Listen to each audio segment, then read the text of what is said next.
You might deserve a title shot after this fight. No, I won't. I haven't beat anyone. I need to beat all these. They're all getting it.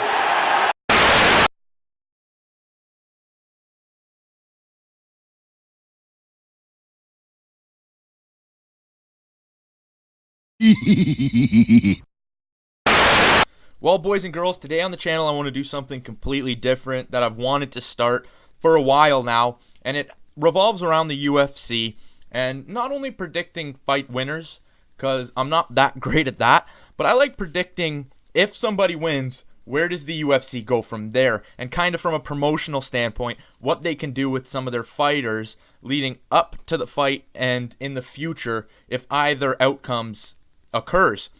So I wanted to start off with UFC 228 after watching Justin Gaethje versus James Vick, which was one of the most brutal knockouts I've ever seen, and a very, very good card to boot, with a bunch of marquee names fighting for some redemption. We had Justin Gaethje coming off a couple losses, Michael Johnson coming off a couple losses, Mickey Gall was on like the card before the card, which is just crazy to think about.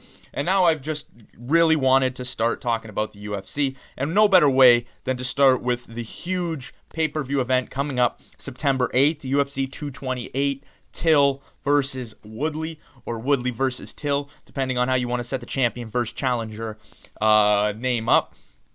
And you'll start understanding the purpose of this video as we start to go through it.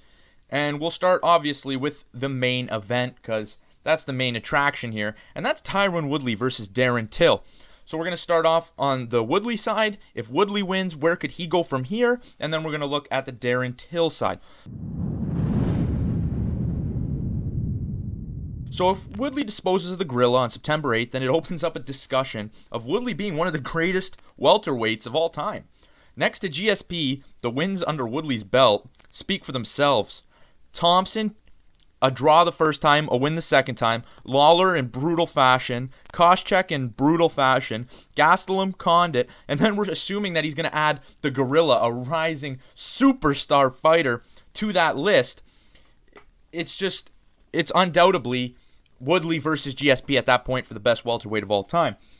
If Woodley wins, I also believe he goes on to most likely fight as a prize fighter, even though he talks about how he wants to fight the guys that have his respect. He said it in an interview that he wants to fight Mike Perry, that he wants to fight Kamaru Usman because of the respect factor that he has for them as fighters.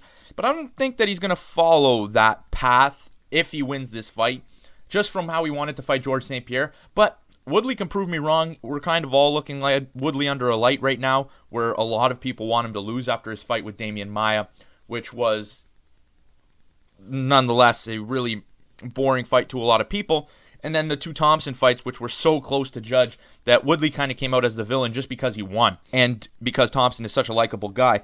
But I don't think that as a prize fighter he'll be able to dodge the Covington rivalry, as I think that Covington will get the next shot at the title no matter what happens. If Woodley wins in dominant fashion or Woodley wins by decision, I think Covington's going to get the next shot. And then I think Darren Till goes on to further grow as a fighter. I still see Darren Till as being a champion in actually multiple weight classes, because he has an aura about him that's already shouting at me superstar, and he has the fighting skill from the age that he started fighting at, which was really young. The number, I'm not going to be able to think of the number off the top of my head, but I know that it was a young age. And I know that his fighting skill, and from where he is now to how much time he has left in the sport, he's definitely going to be a world champion. And I think that he'll be back. And I think that Woodley has a good chance of dominating this division for a while if he can beat the gorilla. I have Woodley as an underdog in this fight. I think Darren Till is a massive welterweight. And after the only reason I don't like the Till matchup was because he did just miss weight, and he did just have a close fight against Stephen Thompson, which means that if Woodley figured out the Thompson puzzle, it's going to be a little more challenging, but I think that he can maybe figure out the Darren Till puzzle. So it's going to be a really close fight. Moving on to Darren the Gorilla Till. If he were to win, if Darren Till ends up winning this fight, then we'll see a huge shakeup in the UFC in regards to superstar power, because Till is undoubtedly a personality that can carry on as a mega superstar in the UFC. And I think that the UFC could do some really smart things with Darren Till as a champion. I think Darren Till would end up in the top 5 MMA draws if he were to capture that welterweight championship on a dominant champion like Tyron Woodley, setting up a heel versus face match against, who we mentioned before, Colby Covington. Tyron Woodley might get a rematch, but I still don't think there's any way that Colby Covington does not get the next shot. The way he talks and the way he doesn't care if he's disliked. Bitch ass up.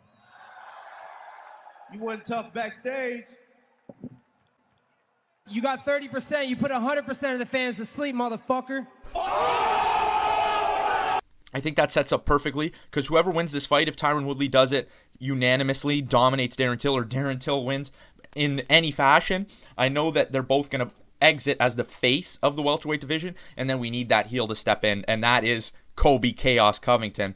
Even though the UFC may have shown that they're not too keen on Colby Covington by stripping him of the interim title and not really caring about putting a fighter that just missed weight in for him. So we'll see how that all faces out, but I really see Covington in the next title shot.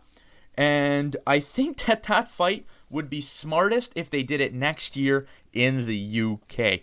If you did not see that Darren Till Stephen Thompson fight, you don't understand the loudness and the atmosphere that was in Liverpool. I know that's his hometown, but now he represents the entirety of the UK.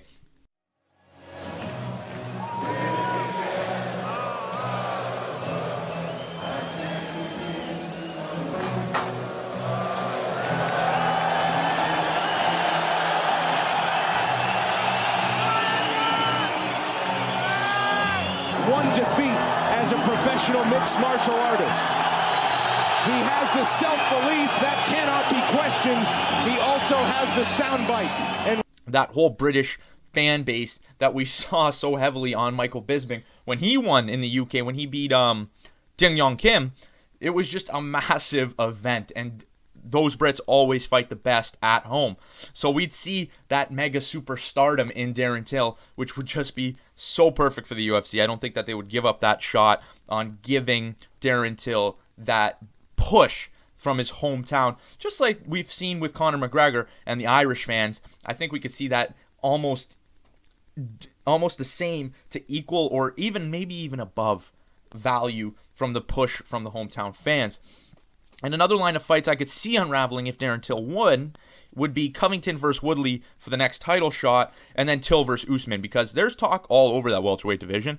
Thompson and Lawler could even present a notable fight, but I think that fight is going to lead them further down the line. So I could see Usman and Till, and then Covington Woodley. And if Mike Perry makes a statement in that Cerrone fight, we could see Mike Perry, because as much as Mike Perry, I don't see him as one of the best fighters in the welterweight division, he has one of the best personalities. He's like that American hero, and I love Mike Perry. A lot of people love Mike Perry, I do know that. So I could see him even shaking up the division, even just beating Cerrone and then one more contender, if he is to gather more fights and more skill in the gym with his new camp. I'd probably lean towards Till and Covington in the UK, just because that event would be disgusting. I would pay for the event just so that I could see Till at home, and then throwing in Chaos Covington. You could fill that card with UK talent, and it would just be a massive title defense for Till. And I'd think of that probably around UFC 234 or UFC 235, because there's no way they keep that on cable television, free television, and they don't put that on pay-per-view. So that would be my two routes that they could go with Darren Till, Tyron Woodley. And then my prediction for the fight would be Darren Till probably around the second round, second or third round. I think Tyron Woodley's gas tank isn't the greatest. I think Till puts a good dance on him. He has to neutralize that right hand, like everybody knows that Tyron Woodley has a bomb of a right hand, so he has to neutralize that right hand. I think that he uses his length, he uses his kicks, he's very nimble, and I think that he has the ability to just control the fight up until the third, fourth, and fifth round, and that's where he takes over. But then again, you never know. Darren Till could miss weight, and this whole thing could go crazy. If Darren Till missed weight, I think the fight may still happen, because Tyron Woodley is talking a big game to where if he pulled out, he would just look like even more of an ass.